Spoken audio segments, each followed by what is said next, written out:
Good day to each and everyone who is attending virtually present at this time of our graduation ceremonies for our beloved and very precious graduates for the school year which ends at this time. First of all, I'd like to greet the parents and family members without whose sacrifices, whose reminders, and whose participation in the learning process for our graduates have resulted in this culmination program. This year, your role has changed drastically, where we've always believed that the matter of educating our children rests nearly exclusively on our teachers and our staff. This time, you parents, you family members, you who are in the households of our learners have expanded your role and contributed to this wonderful day wherein finally our learners are graduating in this culmination exercise.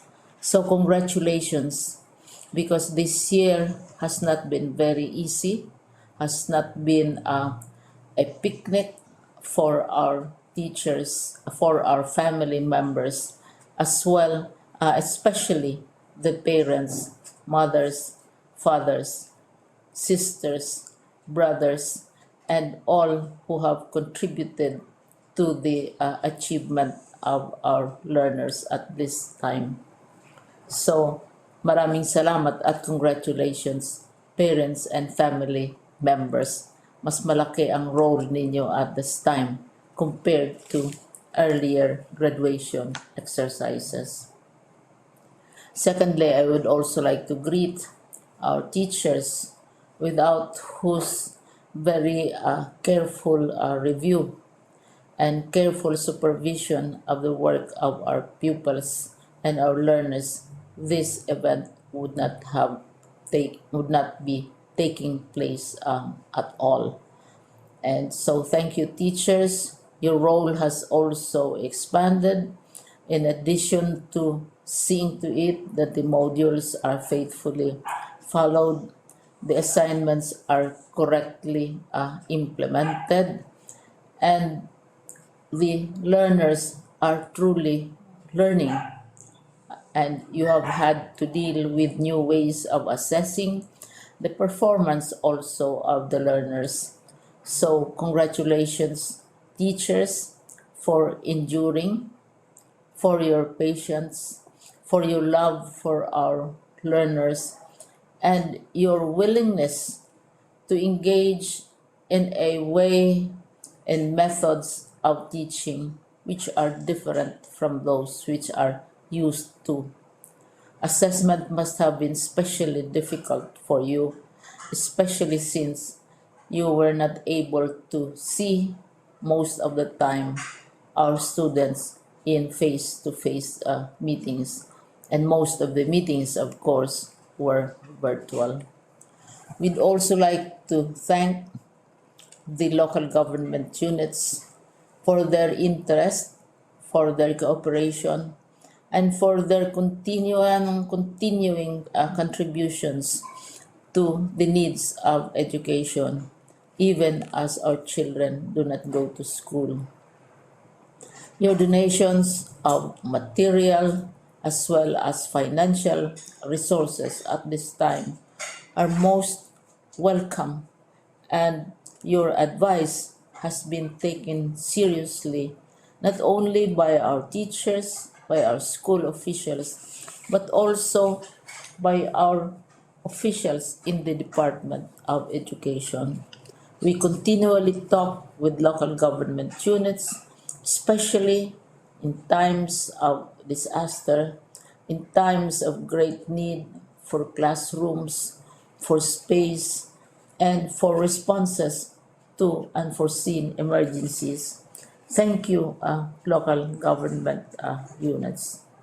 But of course, most of the congratulatory greetings fall on the deserving graduate.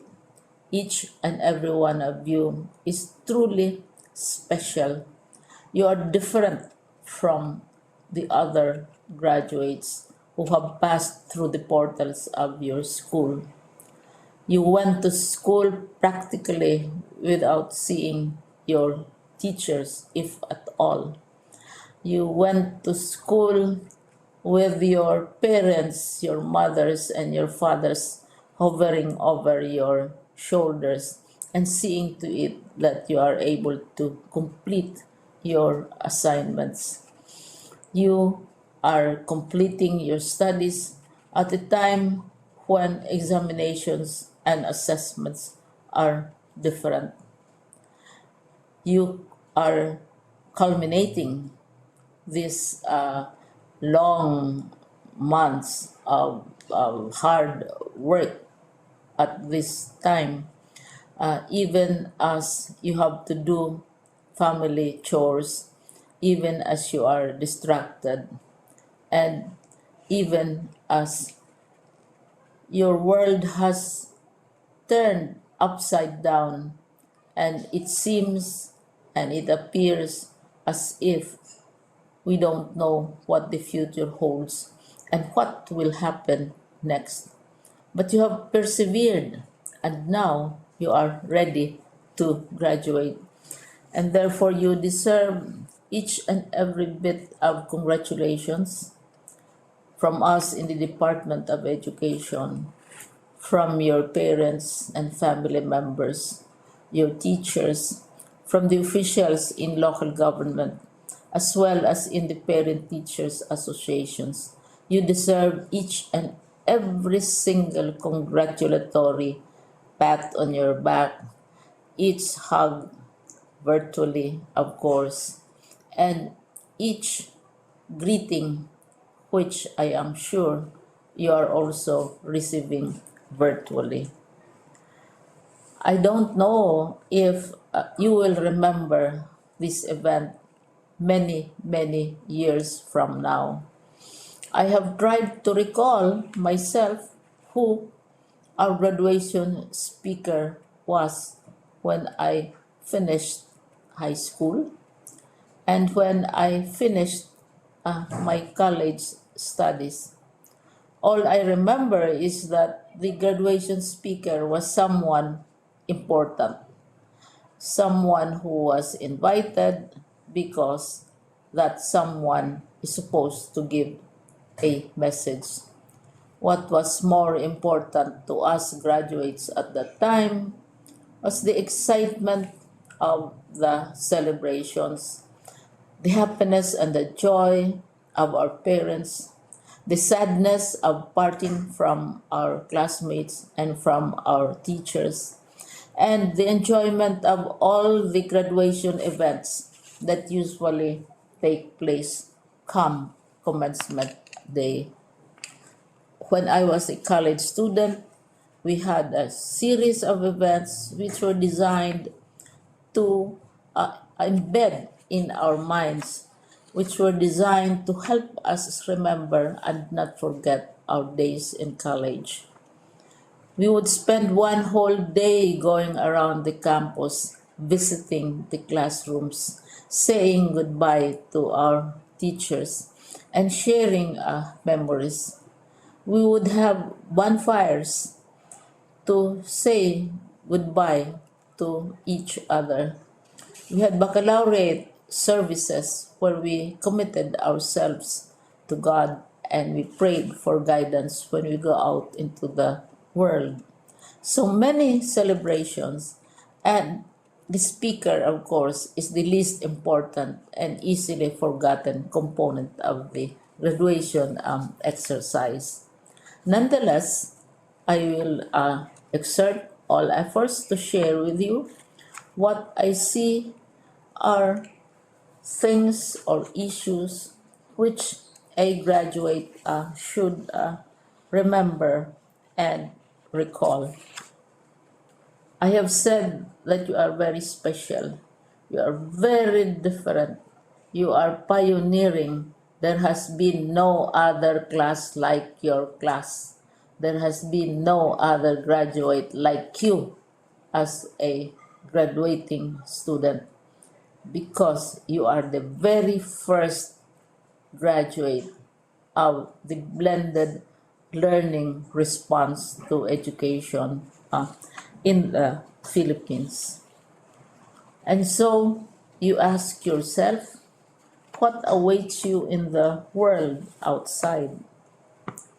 You can either work because the kind of curriculum you survived and underwent as a student will enable you to go to work if you wish to go to work. Some of you will proceed to further studies, and this would be a wonderful thing because there are many opportunities for further expanding your knowledge, for further answering and looking for explanations of issues, events that make you curious, especially in science, in technology, and also in the arts.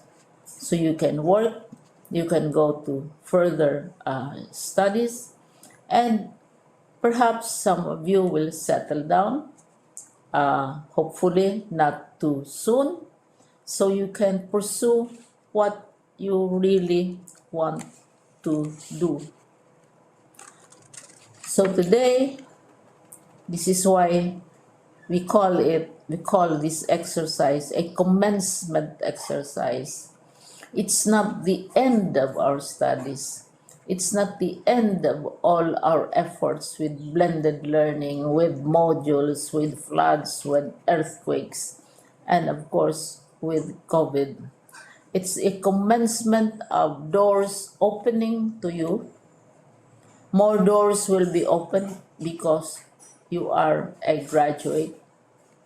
You can work, you can proceed for further studies, you can help your parents, and you can perhaps look for opportunities to do what you have always wanted to do, whether at work, whether at advanced studies, whether at learning more in science and technology, in mathematics, and in the arts. All of these opportunities are available to you. More doors are being opened. I hope you will select the door which arouses your curiosity, the door which will help you know more about this world, and the door which will allow you to contribute to the development of our country and contribute whatever we can to solve our problems and our challenges. Congratulations once more to each and every one of you. Congratulations to you, parents and family members. Congratulations to you, teachers. When I was chair of the board of Silliman University, each time we had graduation ceremonies during the baccalaureate and during commencement itself, I would cry. I would cry because you are sending out into the world a new batch of graduates, and we want to be sure that what is awaiting them is appropriate. We want to be sure that they are ready for what awaits them when they select which door to open. And so we tell you, go out to the world, do whatever you want to do. God be with you, and be assured that all of us love each and every one of you. Congratulations.